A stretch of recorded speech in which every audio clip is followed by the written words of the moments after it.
So if you were to ask me why I got into the business, I would show you a picture of this design. This, guys, is the reason, this type of a design is the reason that I do what I do. I absolutely love these grand, tall wedding cakes with all these intricate designs and gold and all the bling.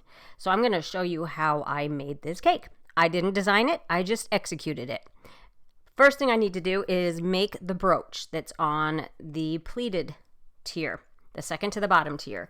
And I'm just using fondant that I added a little bit of Tylose to so that it would dry firmer. And this is a mold that I actually made with a brooch that I purchased. I just bought the mold sets that you can get where you mix part A with part B, equal parts. Put your what you're trying to mold in it, let it dry, and then use it. It's only been used on fondant. So I just pushed all the little details in there with my little tool and released it, and I set it, cut off the extra off the back and set it aside to dry. So it was the very first thing I did because I knew I would need it for the next day. But now we're going to just go ahead and scooch through the frosting of my tiers. I do them all the same. They're all 3 layers of cake. It was a 4-inch, 6-inch, 8-inch, 10-inch, 12-inch cake. Those are the sizes of the different tiers. And I'm just using the normal crusting American buttercream. I couldn't tell you what the flavors and the fillings were at this point because I just don't remember. That was 2 weeks ago. I think it was 2 weeks ago, but it doesn't matter. You've seen me do that 150,000 times with the filling. You could go back and watch earlier videos if you want to see how I do that. Yeah, so I just did the same thing for each tier. And I did do, on a couple of the cakes, I did do 2 coats of the final coat because the buttercream was just a little too soft to work with. And this is one of those tiers that I did go back and not refrost, but did another coat on. If you're having problems, just pop it in your freezer for 10 minutes and then go back at it. Let that bottom layer solidify and get cold so that your next go at it, you have buttercream that's going to firm up faster because it's cold underneath. Now this top tier and the bottom one, I believe, yeah, the top and the bottom, have the Swiss dot pattern with the gold dragees. And I have this tool that helps me push in the dots. The only thing is you have to make sure that you line it up just right and then wipe it off in between each time that you use it, because all it does is it just kind of pokes little holes in the buttercream. You can use it on fondant too to show you where to put your dragees. Now the top part I did just kind of eyeball it because for me, once I get it started, I'm pretty good at eyeballing distance. But you don't have to do that. You could go around it again and place your dots or your holes in the top. Just make sure that you're lining it up the bottom level with holes that you previously already put in there. Does that make sense? So that you know that you've got the same consecutive pattern all the way. And I didn't add anything to get those dragees to stick.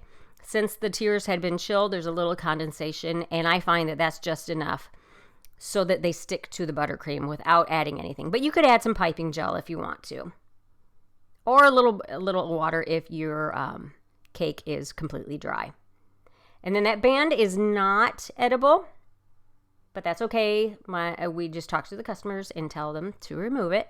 I just attached that with a little line of buttercream is all. Now we're doing our stencil, this Baroque style stencil.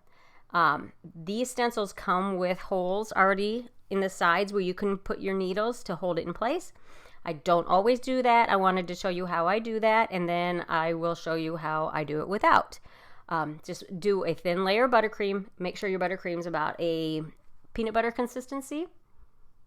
And kind of look at the way your pattern's going. If you see more vertical lines, longer vertical lines or horizontal, apply it that way. Otherwise, you're kind of push it. If you go against the pattern, you can kind of push it up underneath, and that makes life a little harder. And then once I've removed the excess, I just airbrushed some gold luster dust. And I mixed the luster dust with some Everclear to a really thin consistency because you don't want it to be too thick in your airbrush. Otherwise it'll get clogged. And there I had put some saran wrap around the edge of the stencil to try to prevent overspray. It didn't really help that much.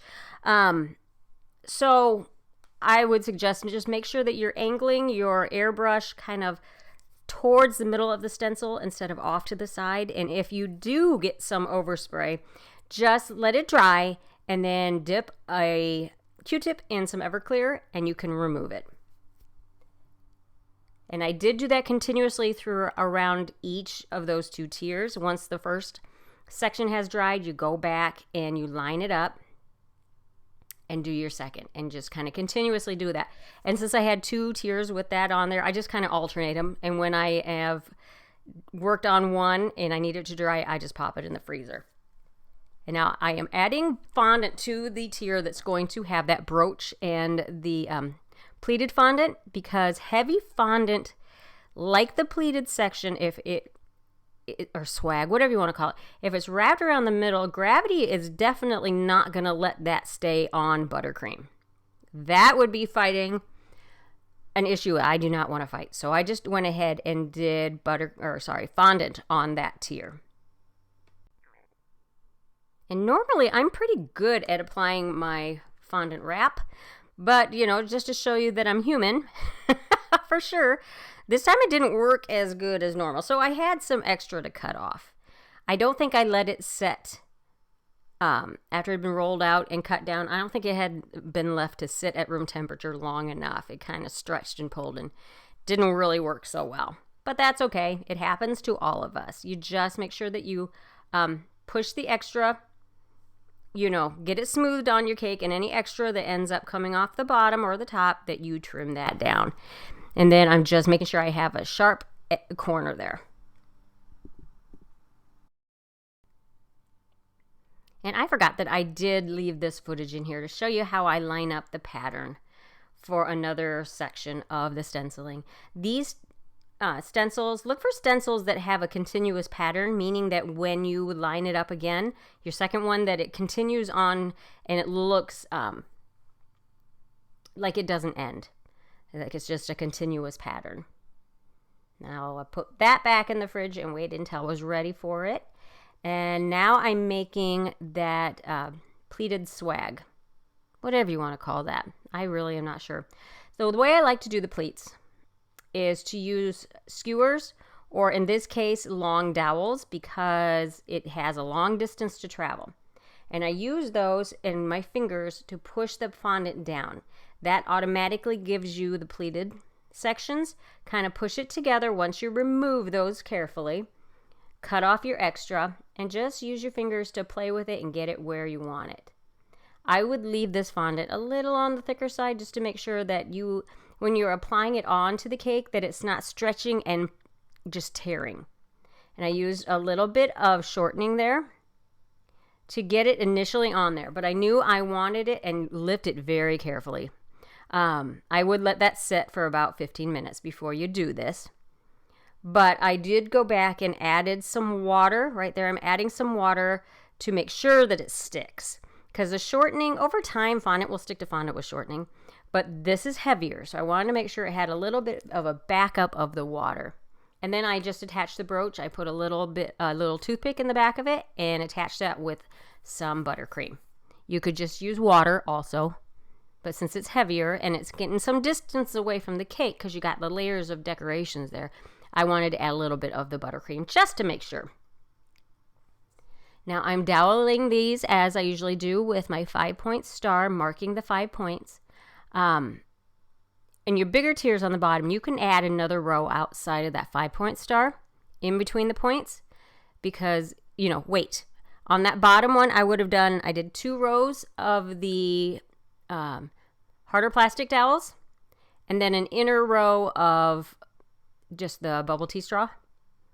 And then the next one, I did just the 5-point star and the inner section. And then the one up from that, I did the 5-point star again. I think I just used the bubble tea straws, and then I used the bubble tea straws up through the top.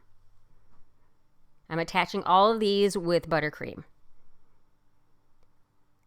And then I'm just finishing off in between those tiers with some more of that gorgeous gem ribbon. I just love that.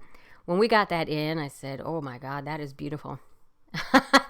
I just fell in love with that. Like I said, the bling and the gold just catches my eye. I hope you guys enjoy it as much as I do. Hope it's not me showing my age.